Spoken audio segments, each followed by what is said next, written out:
Okay, before we jump into the actual Q&A episode this week, I want to share something with you. A question that I get asked often is, Shannon, what helped you the most to recover? And because this isn't really a question that I can answer in just a few sentences, I figured why not host a free class and teach you some of the things that helped me the most to recover. So on September 12th and September 14th, I'll be hosting a free live class where I'll be teaching you 5 of the things that help me the most to overcome anxiety, panic disorder, and agoraphobia. And these 5 things help me tremendously to get unstuck, to keep moving forward, to experience a lot less anxiety and panic, and they made my journey a lot less hard and a lot less long. And in addition to the class, I'll also be doing a Q&A.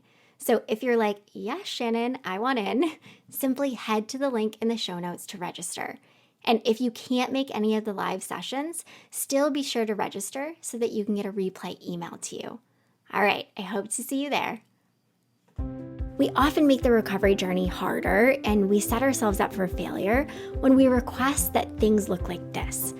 I want to be able to do X without anxiety being present. I need to heal by X because, say, I have a big trip planned. Or I need to heal before I do X. I get it. You don't want to struggle with anxiety anymore. You want it to go away so that you can live your life. But what would happen if you started living your life while allowing anxiety to come along for the ride? Allowing it to just be there? What if you didn't put additional pressure on yourself and make yourself feel like you have to heal by a particular time frame? And what if you just did the thing before you were healed? Welcome to a Healthy Push podcast. I'm Shannon Jackson, former anxiety sufferer turned adventure mom and anxiety recovery coach. I struggled with anxiety, panic disorder, and agoraphobia for 15 years. And now I help people to push past the stuff that I used to struggle with. Each week, I'll be sharing real and honest conversations along with actionable and practical steps that you can take to help you push past your anxious thoughts, the symptoms, panic, and fears. Welcome. You're right where you're meant to be. All right, welcome to one of my favorite episodes, a Q&A. And I'm so excited for this one because a few weeks back, I sent out a survey to everyone on my email list, and I asked you what questions you have for me relating to your recovery. And I got so many good questions. So in this episode, I'm going to answer 10 of your questions, and then I'll do another Q&A episode soon so that I can answer more. And I got hundreds of questions. So if you don't hear your question answered here, I may answer it in a reel or a post or in one of my weekly emails. And if you aren't on my weekly email list, I'll put a link in the show notes so that you can jump on it. You really don't want to miss these. Every week, I send you tips, tools, and inspiration that will support your recovery. And I promise, I never send junk. All right, let's dive into your questions. So number 1, and it's a question that I get asked a lot, how do I control my thoughts? And I think it's first helpful to understand why you're wanting to control your thoughts. You may think, if I can control my thoughts, I won't feel anxious. And it's pretty basic, right? We want and we think that we need to be able to control our thoughts so that we can feel and be safe. And when you're struggling with an anxiety disorder in general, you typically seek control often in an attempt to feel safe. But seeking control is actually what's causing you to feel lots of anxiety. So here's my simple answer to how do I control my thoughts. You can't control your thoughts, and you don't need to. And trying to control your thoughts is only going to lead to more anxiety, more symptoms, more panic, and more fear. Your thoughts can't be controlled, and they can't be stopped, and they don't need to be. What you really need to focus on is having a healthy response to your thoughts when they pop up, which instead of trying to control them means practice letting them in. This means practicing acknowledging them and practicing allowing them in by sitting with the sensations, symptoms, and discomfort that may accompany them. And it means practicing not trying to fight or stop them. The reality is, you're making things so much harder by always seeking out control. When you actually start practicing acknowledging and accepting and allowing, which are huge pillars of what I teach in my 10-week live program, Panic to Peace, you actually start experiencing less anxious thoughts and feelings and more peace. Remember, control doesn't equal safety. You don't need control in order to be safe. Things can be out of your control and things can be uncertain, and you can still be safe. Okay, number 2, and this is another question that I get asked a lot. What if I'm different, Shannon? What if I won't recover? Or what if I'm not capable of recovering? Or sometimes people will very bluntly say to me, Shannon, I'm different. I'm special. I just don't think it's possible for me to recover. I've been struggling for too long, or too much has happened, or I'm too far gone. And you know what I say to all of this? You're scared. And it's okay to be scared. You're scared that you won't recover. You're scared that you're going to spend the rest of your life struggling with anxiety, and you're probably really frustrated and angry about it. And you feel all these things because you're human and you're experiencing something really hard. It's okay to feel all these things, but you have to feel these things and keep telling yourself that you're going to keep choosing to heal, because you deserve to heal and overcome. You deserve to live a beautiful life that is full of peace, joy, freedom, and adventure. And just because you can't see that it's all possible for you right now doesn't mean that it's not possible. I struggled with anxiety, panic disorder, and agoraphobia for 15 years. And there were so many times that I truly believed that I was destined to live a life of anxiety, panic, and fear. But I wasn't. I was wrong. I'm now living an amazing life that I truly thought was never possible for me. But it's not just a possibility for me. So a few months ago, I had 20 students go through my Panic to Peace program. And guess what? One of them struggled with panic disorder and agoraphobia for 16 years and couldn't travel. She found it so hard to be on trains and ride in cars and drive. And since finishing the course, she's traveled to several different places by train and by car. And she's been far from home, which used to be really hard for her. And all these things, honestly, used to be unthinkable. And it's so amazing because she'll message me every now and then and say, Shannon, I'm doing it again. I can't believe I'm doing it. How is this possible? Like, she still can't believe it, even though she's living it. And another student who had lived with agoraphobia for over 20 years and had a really hard time just walking into a field next to her house, just went on a hike with her family where she hiked 2 hours from the road where they had parked. And another student who struggled with panic and agoraphobia for years and was scared to leave her house at the beginning of the year. She's since gone out with her husband and her kids for ice cream. She went to a big charity dinner with her husband, and she went on a work outing, and she started to travel. And I could go on and share these stories with you, but I think you get the idea. Recovery is possible for you. You just got to keep taking the healthy steps that will make it happen. And you have to have some blind faith that it's all possible. All right, number 3, will I ever go back to, quote, normal? I love this question because I have a super simple answer to it. But you aren't working to recover in order to go back. You can't go back, and you don't want to go back. Life is not going to go back to how it used to be before you began struggling, because it's not meant to. You're meant for more. You're meant to be more than you were yesterday and the day before and years before. And there is so much for you right here and right now, even while you're struggling. Keep focusing on taking the healthy action today and allowing yourself to live right now in the present moment. And soon you'll be doing all of the things you used to do and even more. Okay.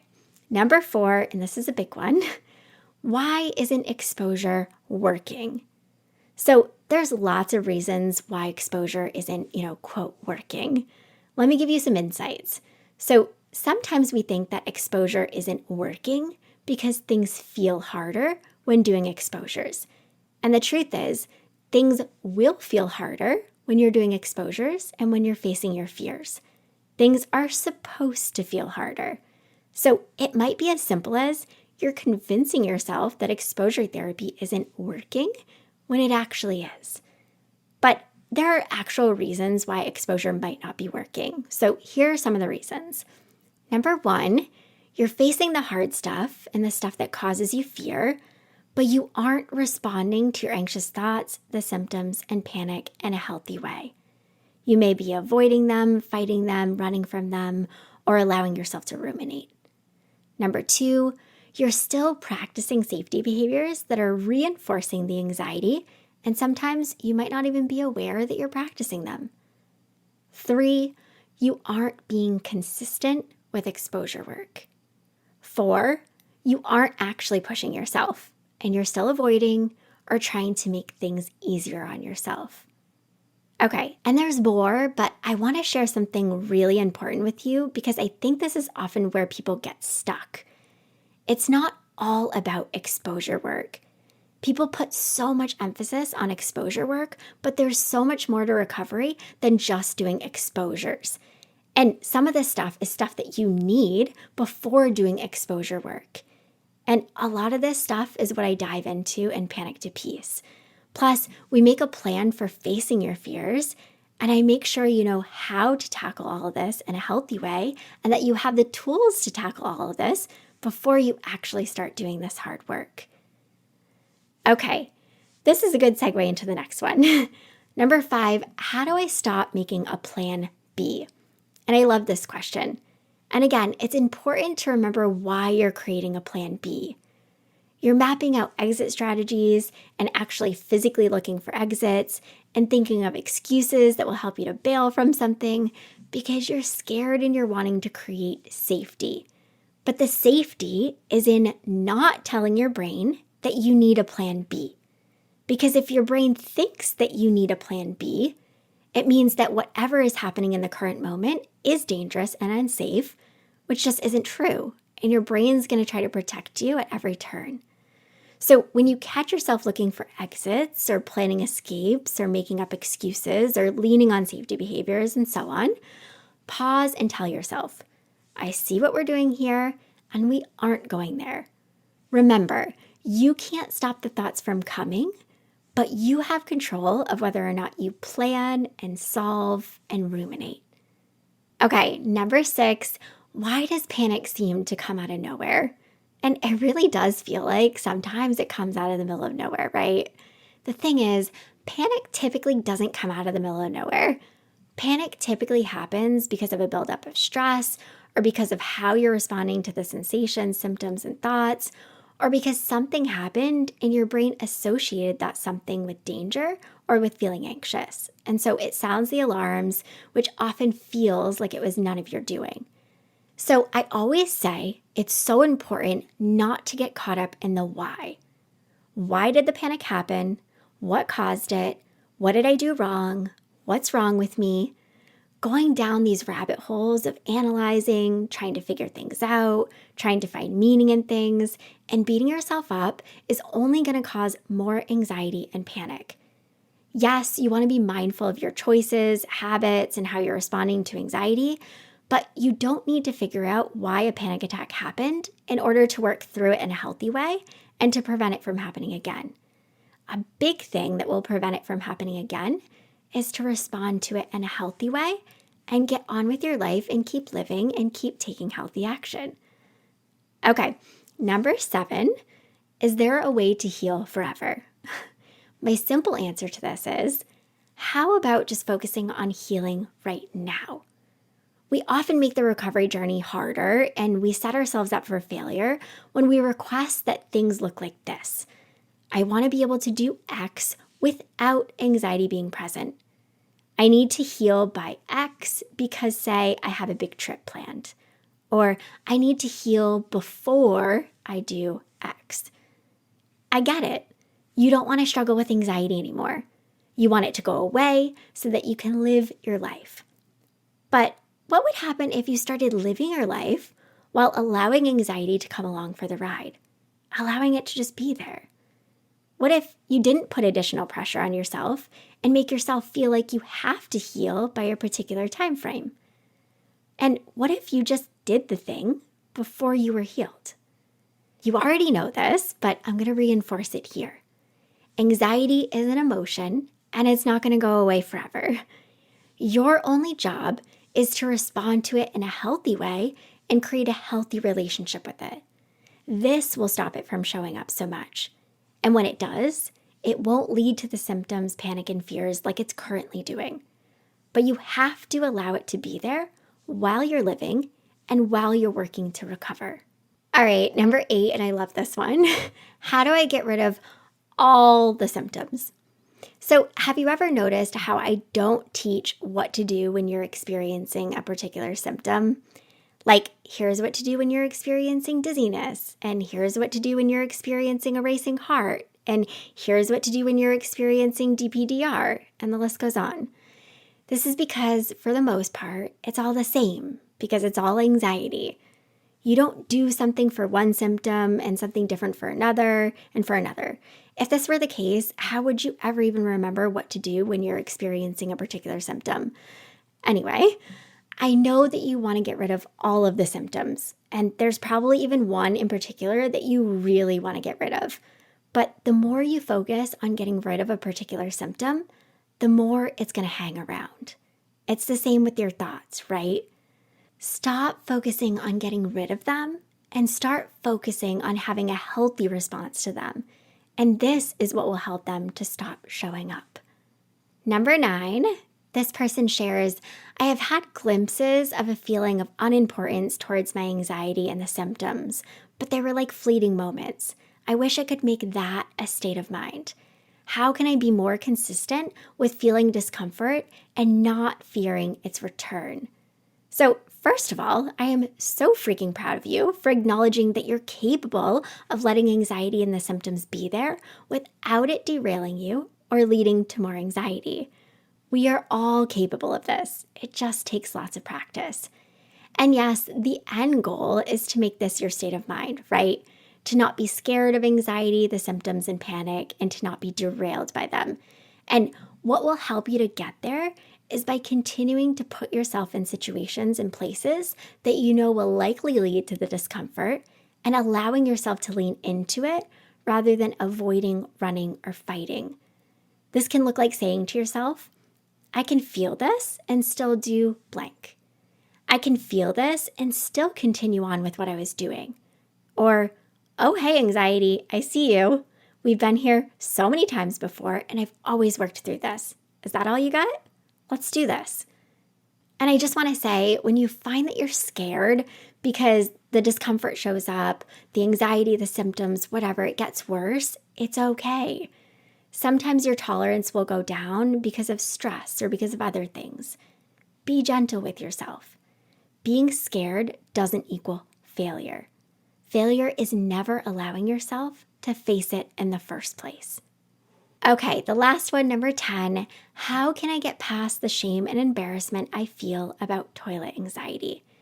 And really, you could fill in the blank here with whatever it is that you feel shame and embarrassment about. Maybe for you, it's driving anxiety, or the fact that it's hard for you to be home alone, or the fact that it's hard for you to be away from home, or it's the fact that you struggle with panic attacks. So shame and embarrassment get so much of its power from not being spoken. There was so much about my journey that I hid for so long. I hid the fact that I struggled with toilet anxiety, driving anxiety, and being far from home, and the list goes on for years. And for instance, toilet anxiety, well, that's something that I hid from even my mom for years, who is my safe person and the person I've always been closest to. And I also hid this from my husband. And if I could go back, I would have practiced being vulnerable a whole heck of a lot more and sooner.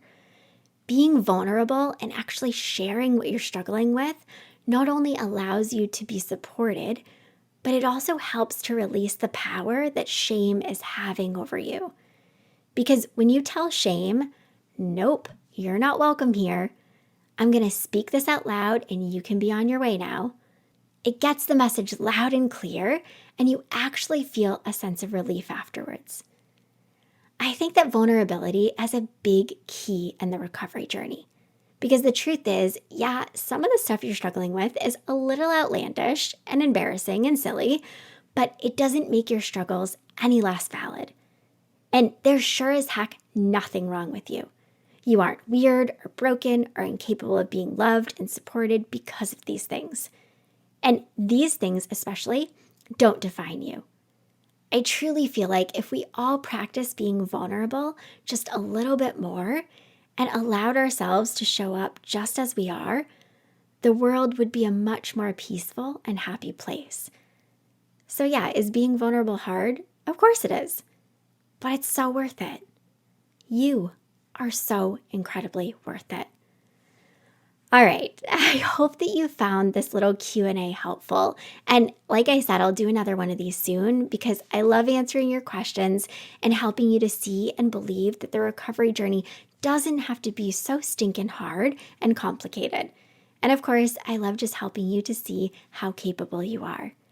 And if you want in on the next round of Panic to Peace, I'll be opening the doors in mid-September.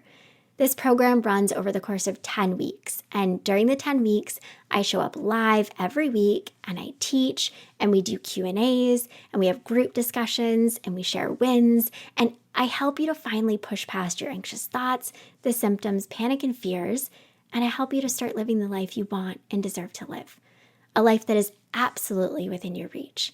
So to get on the wait list, simply head to the link in the show notes. Okay, my friend, until next time, keep taking healthy action.